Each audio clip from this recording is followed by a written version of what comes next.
This is the Chamber Chat Podcast, the show dedicated to chamber professionals to spark ideas and to get actionable tips and strategies to better serve your members and community.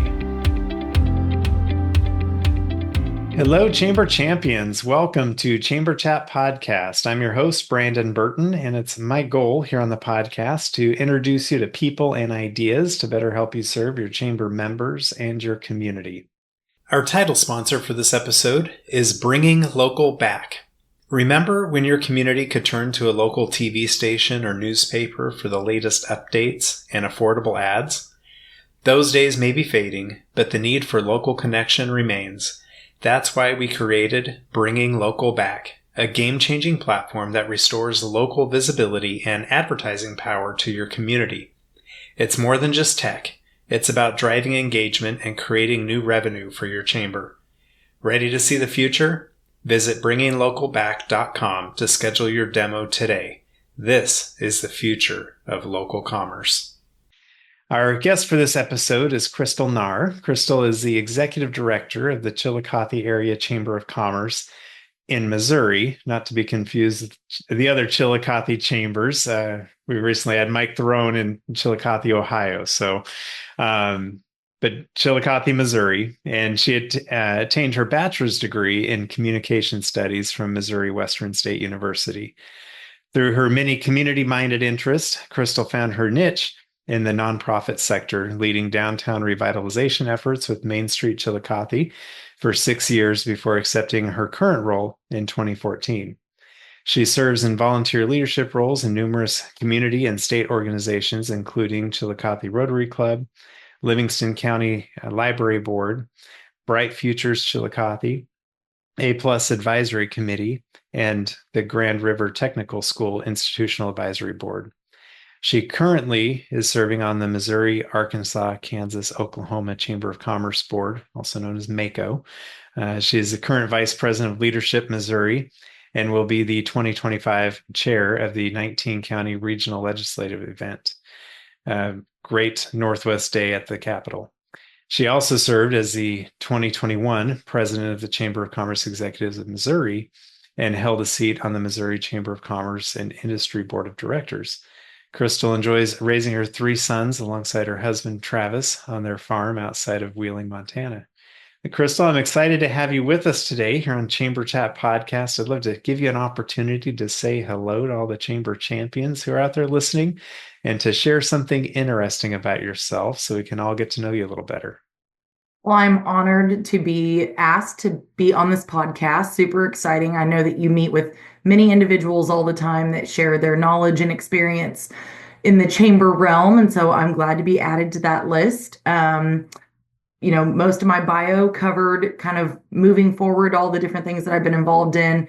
And it's something that I'm truly passionate about is that once you become a more, I will say, tenured chamber executive is being able to give back and help the people that are new and coming into the industry, because I think we can all agree that it can be overwhelming at times and feeling like you're drinking through a fire hose. So anytime that I can help ease some of their worries and show how I've been able to, make the best of it over my 10 years in my current role, I consider that a win both ways. So something fun about myself is that in my previous lifetime, I like to say, I actually was a dancer and had the opportunity to perform at many different locations that have some, familiar name recognition like Disney World, Disneyland, Busch Gardens, Navy Pier in Chicago. So that's one of my claims to fame, although it's been several years back, but still fun to reminisce.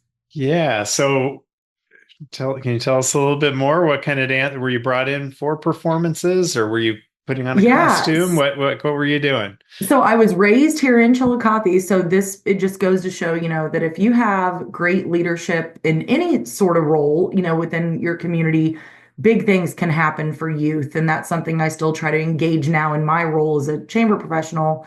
Because I just had I love dance. I was also in show choir, and because of the leadership within those groups, they sought out opportunities to get youth, into those arenas. And so it provided us some great opportunities and experiences that long before I even turned, 18 that I got to experience. So, That's awesome. And it just gives you a well experience. It kind of opens your yeah. eyes to possibilities and being able to travel a little bit and see some different parts of the country. That's awesome. Absolutely. Has served Yeah. me well because we won't necessarily talk a lot about that today, but our chamber actually has a very successful travel program, and I'm the person that gets to assist with those from the start to finish, booking, picking the locations, all the way to traveling on the trips with our travelers. So Yeah. developing that love of travel and experience culture has served me well. Yeah. That's awesome. Well, tell us a little bit more about the Chillicothe Area Chamber. Give us an idea of the size, staff, budget, scope of work to kind of set the stage for our discussion today. So the Chillicothe Area Chamber is located in Northwest Missouri. We are about an hour drive to the Kansas border and about an hour drive to the Iowa border.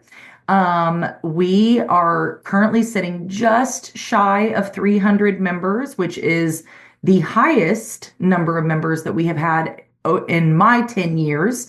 So we've seen a lot of growth through 2024 that we're very proud of. Our budget fluctuates each year, as most do, but we have seen it grow, which I'm grateful for. So, annual operating budget sits this year right around $220,000. And then our staff is actually fairly small. We are full-time, two people, and we do have one membership coordinator who only works 1 day a week, but makes the most of those 8 hours each week. So yeah, and our town population is right around 9,500, with our county population being about 15,000. So our Chillicothe holds the bulk of our county population and is the county seat. Yeah. All right. That definitely helps. So are you guys just chamber? Do you have any economic development or tourism or what's that scope look like? Yeah, so that's, I think, what led to the discussion that we're going to have today about synergy among nonprofits, within a community, especially what I would consider a smaller community like Chillicothe, and how that can work to everyone's benefit, because we actually are a standalone organization. We are only the chamber. And there are separate organizations, separate, you know what I mean, boards, budgets, 501c status for our tourism, our Main Street organization, economic development, community development corporation, arts organizations. Everyone is completely separate. All right. Well, that definitely helps set the stage for our discussion Yes. today, as we'll focus the majority of our conversation around nonprofit collaboration. So, how you, as you said, just a chamber. I would argue you're more than just a chamber, Exactly. but how you, as a chamber focused organization, right? How you are able to collaborate with other nonprofits throughout the community. So, it's going to be a worthwhile conversation for everyone listening, and I'm excited to dive into that as soon as I get back from this quick break. Hi, I'm Joe. And I'm Rose. And we're the founders of At My Community, a mobile app that can be customized to meet the unique needs of your Chamber of Commerce. When we started At My Community, we envisioned a tool that would help communities thrive by simplifying communication and enhancing engagement. Chambers of Commerce face unique challenges, and we're here to help you tackle them. At My Community helps the Evergreen Area Chamber of Commerce to create an app that keeps tourists informed even when their office is closed. They provide 24/7 access to local business information, which helps support the local economy and community engagement. In Rocky Mountain House, we helped the Rocky Chamber create an app with dynamic itineraries and digital resources for tourists, increasing local business engagement. The app has become an essential tool for the community, promoting events and boosting visibility for local merchants. Today, we empower more than 200 chambers of commerce, campgrounds, and RV resorts to streamline communication, informing members about events, sharing business updates, and providing a digital hub for the community, all in one convenient app. When you partner with At My Community, our team works closely with you to create an app that meets your chamber's unique needs.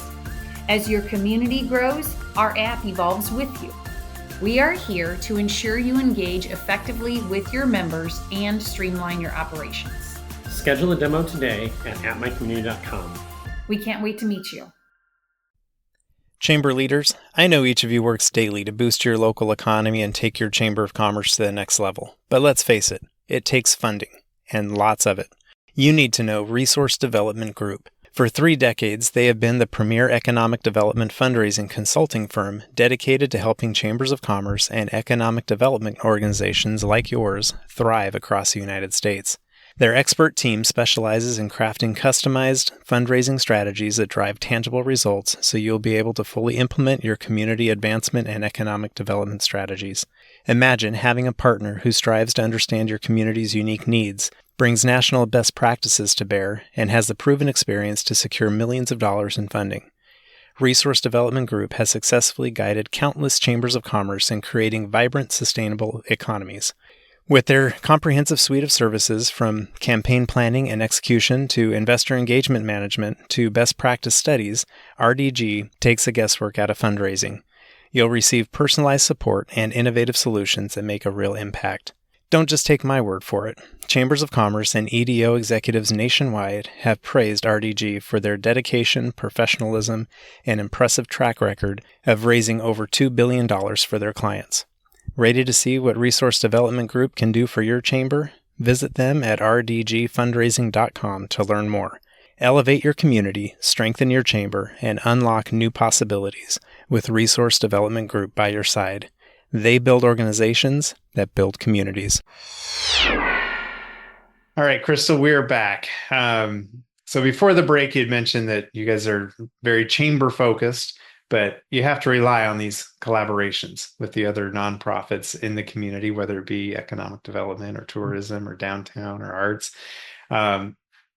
Talk to us about how that's structured, how you go about building those relationships and collaborating, and especially when everybody's reporting to their own respective boards, operating within their own budgets.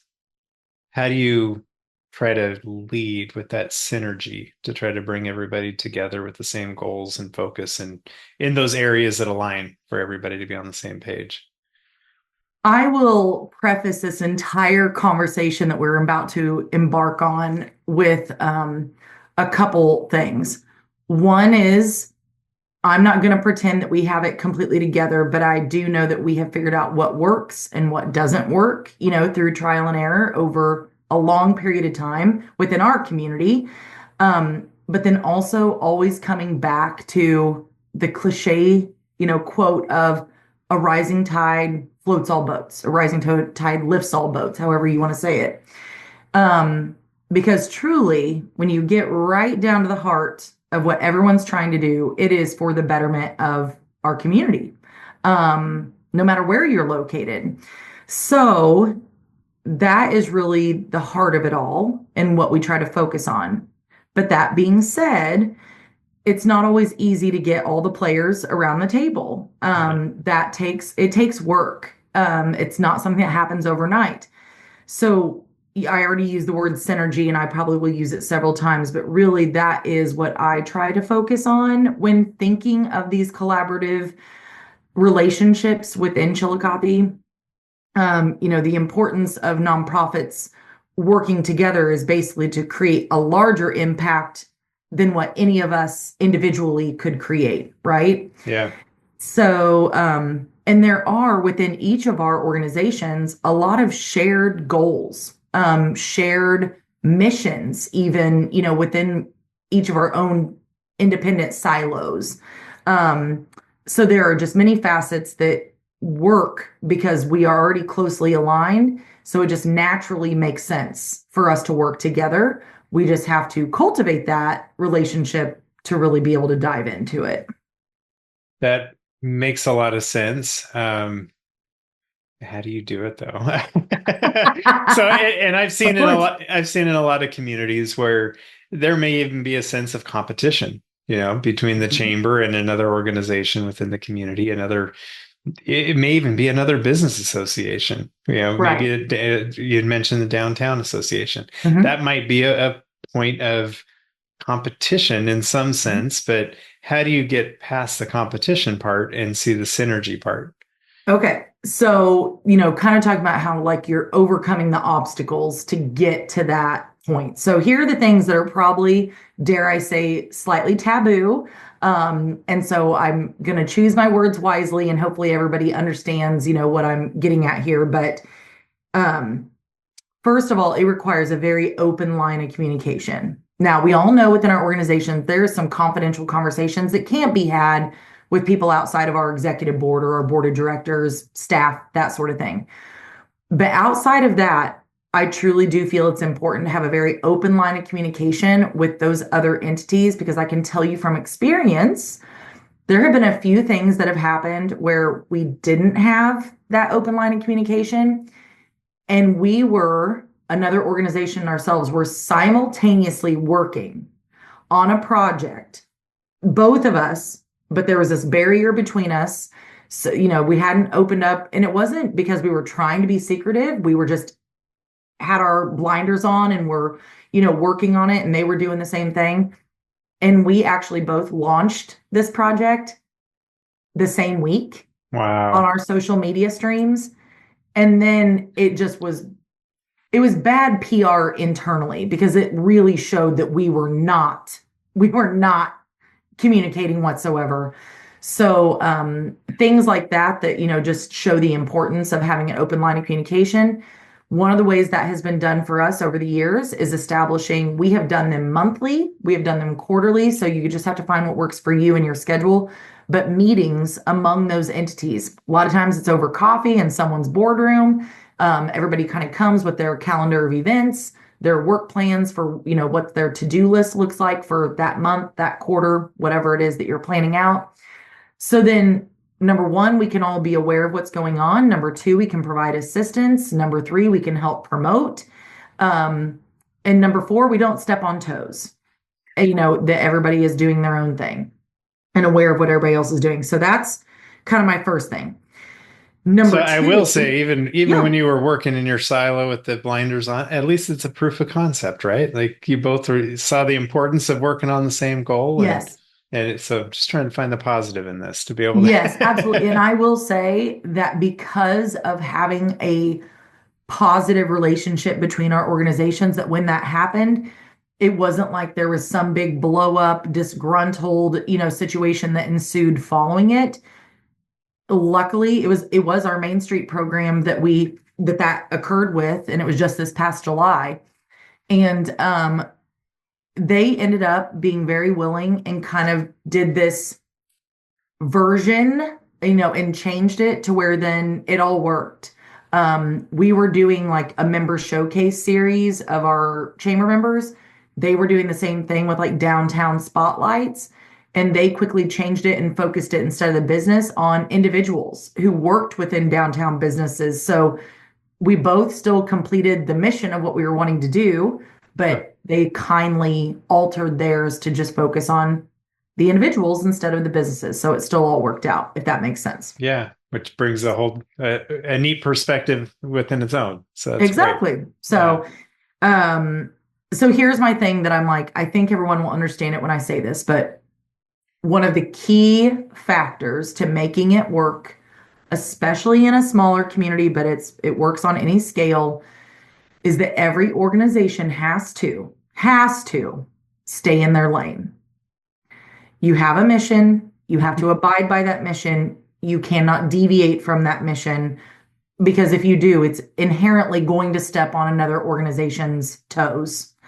So that depends, like using our three main nonprofits that we work with, locally. The chamber, I always say our main two pillars are business and community. Downtown, their focus is going to be confined to the defined district of the downtown and the members and events and everything that takes place within that area. Then we have tourism as our third, leg of the stool of kind of our different entities that partner together. And they're really focusing on everybody outside of our community and getting them here, right? But really, if you think back to, what would that be, middle school math, whenever you're learning about Venn diagrams, right? We are all interconnected in that center piece of the pie, basically. So, but we have to make sure that that center piece of the pie doesn't keep growing to the point that the parts that exist solely to us, that part is bigger, because then we're losing sight of what our original mission is. So, again, I think that staying in your lane ties back into having that open line of communication and really strong connections with the partnering organizations. So, Yeah. about staying in the lane, and I can see the wisdom, the value in that. And I think in your structure where you have all the nonprofit organizations that gather together on a regular basis and go over calendars and what you guys are working on, that definitely helps to see where those lines are drawn. But like you said, that Venn diagram is going to have overlap where Absolutely. you all have buy-in on certain things, but I could see that being where you're supporting tourism in this, or you're supporting downtown in this, and then Absolutely. you have your buy-in in that part of the Venn diagram Yep. while helping them in their lane. Is that kind of the approach that you take with that, or is there more to that?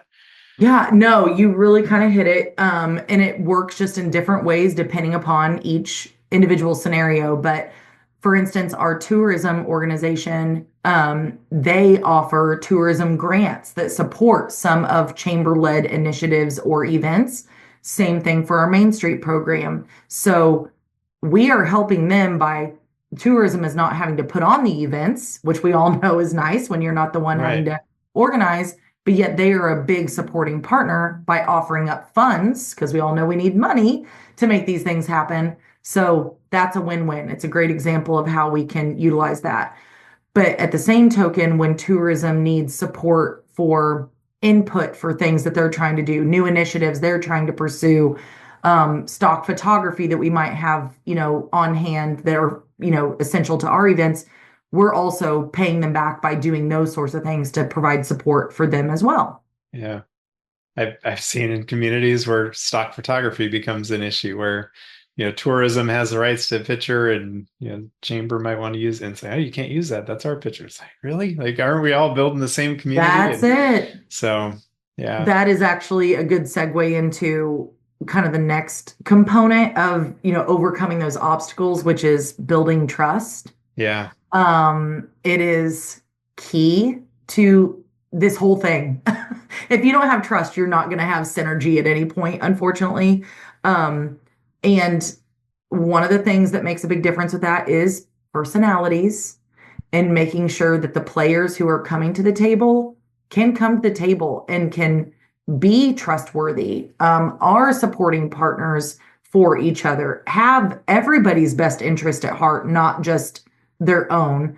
I think we probably all can relate to scenarios where somebody had an ulterior motive, whenever they're getting involved with something, and you kind of have to clear all those. You have to check those at the door and make sure that people are truly coming into these conversations with everyone's best interest at heart and not just to steal ideas and then manipulate or that sort of thing. Something I'm not going to say this is a little bit of one of those, like, do as I say, not as I do. But we've had it in the past, and do a little bit still, but something we could continue to work on is having either the opportunity for, even if it's not the executive director or CEO of the organization themselves, but having someone in that capacity, maybe it's a board member that can serve as an ex officio on each other's boards, so that they are a part of those conversations early on. I think that is a great idea, to keep that open line of communication. It's something we had the opportunity for locally, and I loved it. I thought it was brilliant. Was one of our organizations actually was in a period of transition and was hiring for their next executive director. And their board had the foresight to reach out to myself and the other entity and say, would you please come be a part of this That's such a great interview idea. process? Yeah. And gave us that opportunity. And I will tell you, it worked incredibly well, because that board saw the importance of keeping a very positive relationship, knowing that our roles are very comparable. And so we could say, oh, this person has the traits, the things that you can't train a person on, that just Right. need to come in and be able to, pick up the reins and take off.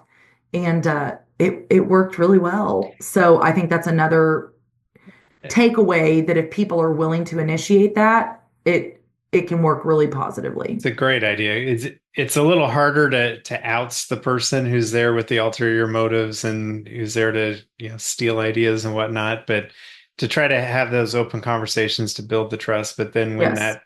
typically those people are not the people that last, right? So Right. then when there is Absolutely. a vacancy, to be able Yep. to, try to get these boards to come together and say, it would behoove all of us to be able to have each other sit in on these interview processes to create a stronger community.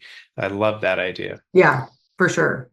So, any other ideas though for when there is that disruptor, in the groups where, not that you've experienced it at all. I mean, I don't want to put anybody under the bus, but if there is, you get a distractor, that's within the group. Um, how do you go about trying to build the trust? How do you move the ball forward with that kind of We, person in the mix? yeah, we have had a couple different scenarios over my timeline, because you mentioned in my bio that I actually worked for the chamber as the assistant, and then went to the Main Street program and was the executive director there for 6 years before returning to the chamber. And now I've been in my role here as executive director for 10 years. So I was fortunate that I came to the table. I've worked in both realms. And so I inherently have some institutional knowledge of both, which has, in my opinion, served us well. Um, but at the same point, whenever we do have those conversations with entities that, or leadership, in those entities that might not come in with that synergistic attitude and personality, it can be trying at times. And so there are times that you do just have to step away a little bit, and figure out ways to cultivate those partnerships. We actually do a few events within our community that are all of us together, and initiatives that are all of us together. So Chillicothe, Missouri is the home of sliced bread.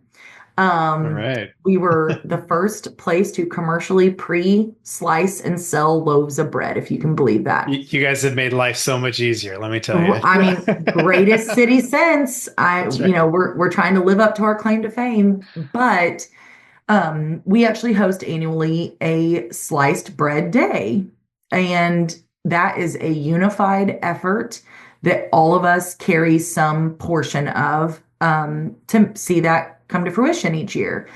And so we have meetings all throughout. But again, it is the prime example of everybody staying in their lane, making sure that what we are doing aligns with our mission. It could be even so far as where the events are located. Downtown handles anything that's located there. Tourism is really focused on the outreach component, getting people to Chillicothe on that day. And then we really handle promoting it locally. An additional component of a concert that brings everybody together to a local business that evening, bringing back local musicians that maybe have since moved away or are still here. And we call it our Slice of Home concert. I love it. So, and there are other partners that, our local museum, our art guild and gallery, our library, like everybody kind of has a piece of the pie, but it's just one of those things, like it couldn't work if it was just one of us, but everybody coming together makes that work. That's We a great also, example. Yeah. yeah. We also, this has been several years back, but all came together to host the Tour of Missouri, which was basically one step down from the Tour de France bicycle race, that everyone's familiar with. But it was here in Chillicothe as a part of their race across the state of Missouri. And it was huge. I mean, a huge staging event here. And that was really the first of something we have seen of that scope. And so once again, it took a lot of players all coming around the same table to make sure that that happened. And that when people left Chillicothe, they felt like, wow, that community knew what they were doing and were welcoming and gracious. And we would love to go back there again. So it's just one of those things that, again, everybody stayed in their lane, knew their role, but was also willing to contribute and support others. Yeah. Great examples. I love it. Are there any other aspects that we need to consider when working with towards collaborations with other nonprofits? One of my things that has come up more recently that hopefully other communities are already doing this, but if not, maybe it's something that would be a new idea for a community our size, and many other, probably even big cities. I think that there's a saying that, if you want to find something done, find the busiest person in town, or that 20% of the people do 80% of the work. Sometimes I feel like it's probably more 10% do 90% of the work. Yeah. So in a town our size, we are constantly tapping the same people over and over and over again, whether it's financially or for volunteer time. So we have collectively started talking about creating a list of community volunteers, and that might even have a component of people who sign up but maybe don't have the best track record of actually following through. That's kind of what prompted this conversation between our entities, because there was a volunteer for a Main Street event, and we said, "Oh, do you have enough volunteers for this?" And she was like, "Yeah, I think so." She was like, "We have this, and this, person that are coming." And we said, "Oh," she listed off a name, and we said, "Well, we hope that they show up because they didn't for our event." And we were kind of left in the lurch. And she was like, "Oh man, I wish I would have known that before I let them, sign up for it. And I didn't book somebody else with them, so I'd have a plan B." So that's what started this conversation of possibly creating a cohesive, a collaborative volunteer listserv.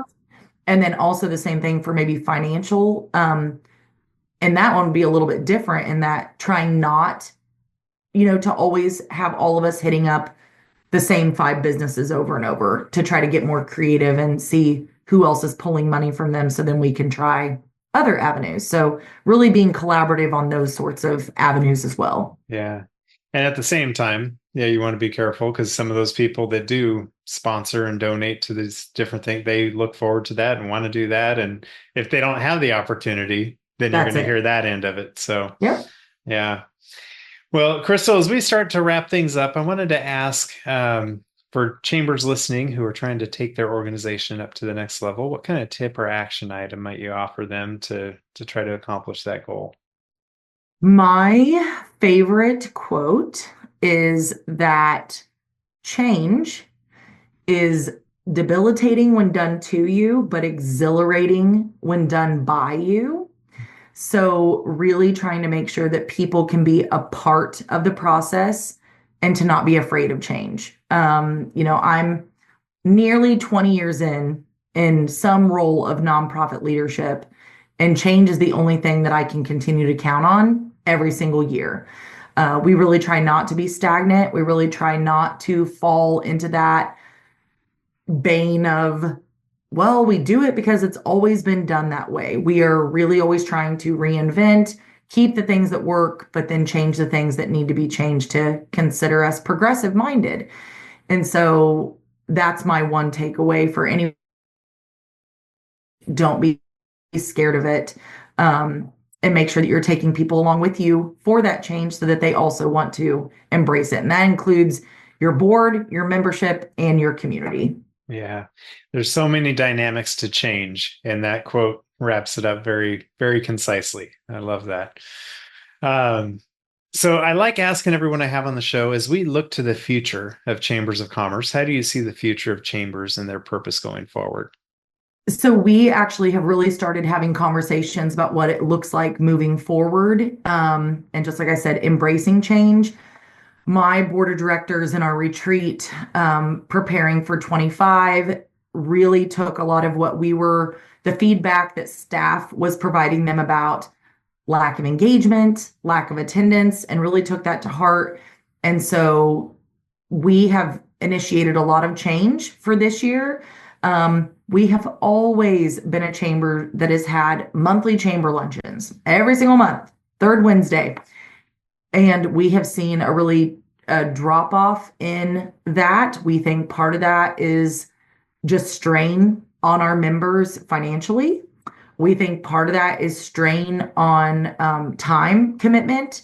And, the financial part kind of plays into, we're seeing wages going up, and that means that now our members are having to pay employees to attend a chamber luncheon while also paying to attend a chamber luncheon. So we are just trying to be very mindful and meet our members where they're at. So we're cutting back on how many we're having a year. Same thing with our networking events.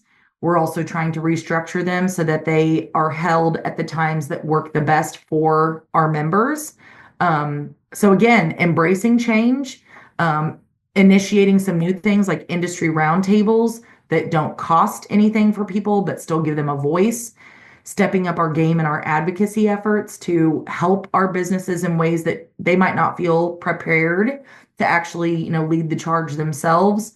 So really just changing the way that our chamber has functioned, and taking some baby steps to get us to where we need to be progressive. Yeah. I like that. I like the idea of looking forward like that, leaning forward into that, Yep. and really kind of punching above your weight class, we'll say. I like Absolutely. it. Well, Crystal, this has been fun having you on the podcast, and I appreciate the insights and perspective you've shared. Wanted to give you a chance to share any contact information for listeners who may want to reach out and connect with you and maybe learn a little bit more about the approach you've taken with working with other nonprofits. Where would you point them? What's the best way to connect with you? Anybody can reach out to me at any point in time. My email is chamber@chillicothemo.com. And our website is just www.chillicothemo.com as well. So I'm happy to chat with anybody, and hopefully I can even glean some information from them along the way. That's what it's all about. So I'll get your information in our show notes for this episode to make it nice and easy to find you and connect with you. But again, thank you for being a little vulnerable and sharing some of these experiences you've had and working with other nonprofits. I know it can be sticky at times, but you guys have seemed to find a way that works. And I know it continues to be an evolution, but I appreciate you sharing some of these tips and strategies that are working for you. I appreciate you asking me to be a part of the Chamber Chat podcast, and look forward to listening to the many other ones so that I can continue my lifelong learning that I hope to always initiate in my chamber profession. If you are a chamber professional, please subscribe to Chamber Chat Podcast in Apple Podcasts, Google Podcasts, or Spotify. When you subscribe to Chamber Chat Podcast, new episodes will show up in your podcast app each week as they are released. If you're finding value in this podcast, please leave us a rating and a review in iTunes. But most importantly, please share Chamber Chat Podcast with your colleagues that are in the industry.